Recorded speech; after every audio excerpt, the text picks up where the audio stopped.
Welcome to our video. I'm Stephen. You're a 40-year-old Australian living in Seoul in this tiny little one-room, sort of a studio apartment, and I'm getting ready to goon. So I thought, why not broadcast it with everyone on the YouTube? You might be wondering why. Why are you going to do that? Well, being unemployed, don't really have a lot of options. How are you going to get through the day? How are you going to keep yourself stable? And well, I like to do it with goon. You might be feeling a bit misled because goon is actually like an Australian term for this cheap ass wine. Comes in a cask. You can buy it for like 10 to 15 bucks, up to 5 liters usually. And it's very nice if your tastes are very simple. But yes, I understand that the verb gooning generally has a different meaning these days, disassociated with wine. It's like the word was stolen from us fellow Australians, taken right under our feet. We were probably too busy finding new mines, lithium mines in Western Australia to dig. I've had my eyes off the ball because I've been in Korea all this time, and before you know it, gooning has this whole other meaning. I'm pretty sure you know what it is. I don't really have to explain it to you. But it could be argued that there are many parallels to the traditional slang Australian use of the word and what it's become now. And if there are parallels, it could also be argued that a critical analysis is warranted. So let's analyze it. Let's discuss gooning. I mean, really, it's the ultimate sign of having given up, isn't it? I mean, whether you're talking about this or the other meaning. I mean, if you go to your local liquor store and this is what you put in your shopping basket, you're probably not going to be using that to like impress a girl or taking it to a house party. I mean, unless you're 18 years old, I guess you can be excused in that situation. But we know what you're doing. You're taking it back to your apartment and you're going to drink yourself into oblivion. And you're going to let all your terrible thoughts kind of drift away while you smell the amazing scents and look at the vibrant robe.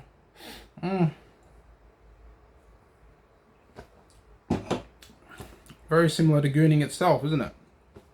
I mean, if you build a routine over spending hours in your room, which is now going to be referred to as your cave, and you have all these monitors set up, streaming titillating content at you, flooding your senses, and that's what you're going to do for hours on end,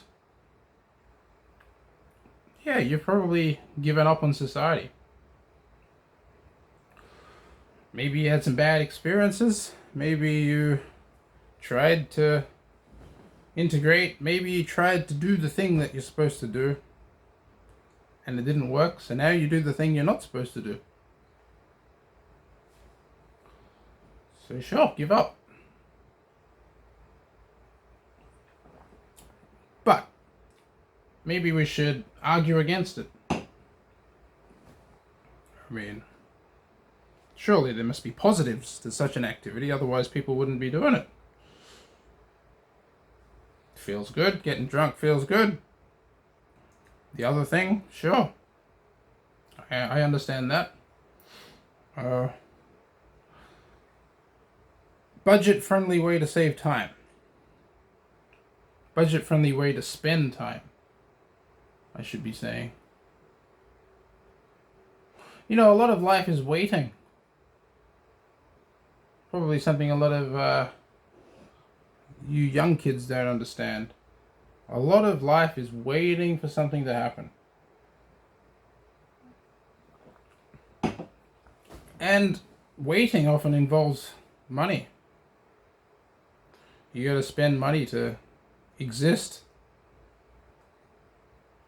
And what better way to while away the hours than to get drunk and forget all your problems?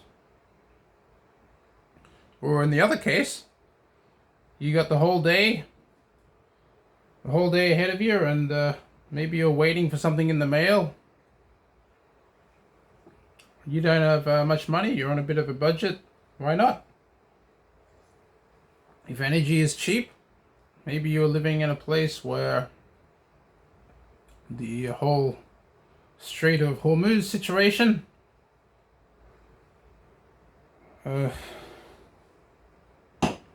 hasn't really affected you much, and you can have your 5 monitors going for 5 hours straight, and you're not going to get a whopping big bill in the mail, then sure, why not? Budget friendly way to spend time. I mean, maybe there's another benefit too.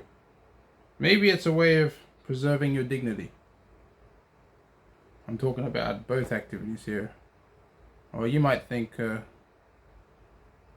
preserving your dignity, that seems a bit counterintuitive, right? Like, does this look dignified? Picture a guy in his cave with all his monitors and whatnot, doing his stuff with his hand on his package. Is that dignified? Well, no, but the point is, you don't know he's doing that. I mean, you know I'm doing this because I'm showing you, but most people aren't going to show you.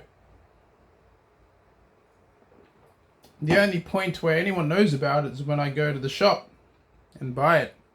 But any expert alcoholic knows that it's better to stagger the locations where you intercept the goon and put it in your shopping basket.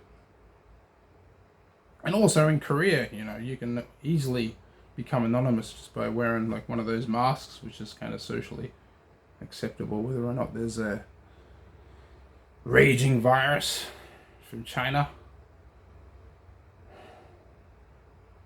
And yeah, if you're doing the goon thing, no one knows you're doing that. I mean, the opposite would be to set up a date with a person you're interested in, and you know, a girl in my case, and buy them some wine and have them like stare at you and judge you and analyze you for like an hour, and ultimately become disgusted and detest your existence. And you walk home with your dignity in a trash can.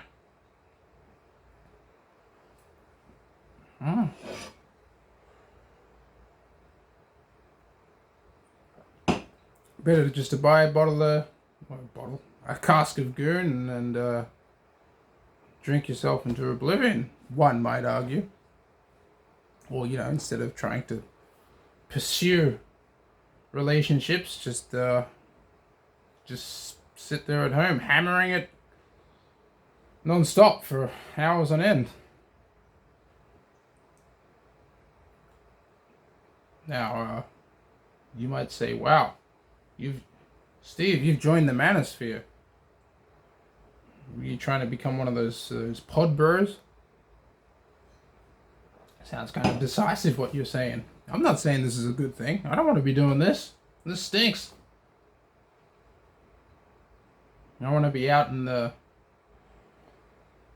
music bars and stuff, getting jiggy, doing stuff you're supposed to do instead of doing stuff you're not supposed to do. Like I said, I'm unemployed on a budget. Got to keep it real. That's why what you get is this. You get the scene in the trenches here.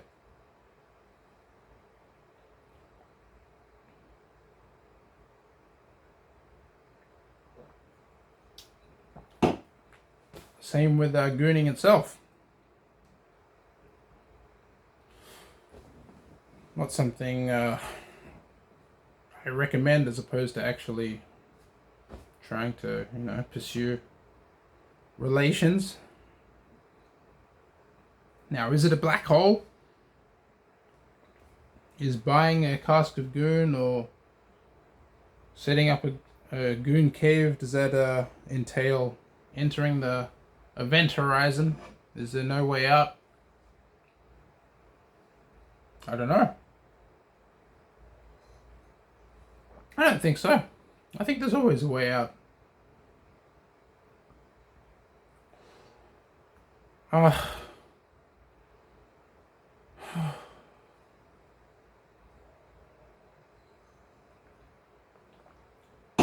Like I said, a lot of life is just waiting. And maybe you've given up for now. Like I've given up for now. I gave up tonight. I've had enough. I've lost the battle, but the war rages on. And maybe tomorrow, instead of doing this, I will venture outside. Do some activities. Meaningful activities. Maybe meet people. And after a certain amount of time of waiting for good news, maybe I'll have the mental fortitude to throw this stuff in the trash once and for all. And of course, there is also the argument to be made that engaging in these sordid activities means that you're not a productive member of the techno-industrial state. You're not doing what you're supposed to be doing. You should be doing what you're supposed to be doing. You should be engaging in activities that help solidify society, so that maybe in the future, for example, AI can take your job. So without you being able to train the AI, and instead you just sitting around at home with your hand on your package, gooning on or gooning off, then you're allowing everyone else to pick up the slack for you. You should probably pick a side instead. Do you believe in the techno-industrial state? Do you want to support it? Are you a fan of the tech bros? Or are you going to fight against it? Maybe you want to burn the whole thing down. But wasting your days away drinking this and having your senses flooded with controversial content is not going to put you in either of those camps. You got to pick a lane. But we understand that me and the rest of these participants in the endeavors associated with the topic of today's video have given up for now, but you're always welcome back. And once you come back, pick your side. If you enjoyed today's video, like and subscribe. Leave a comment below. Do you agree with my analysis? Are you a gooner? Do you know any gooners? Are you gooning right now? Thank you for your attention to this matter.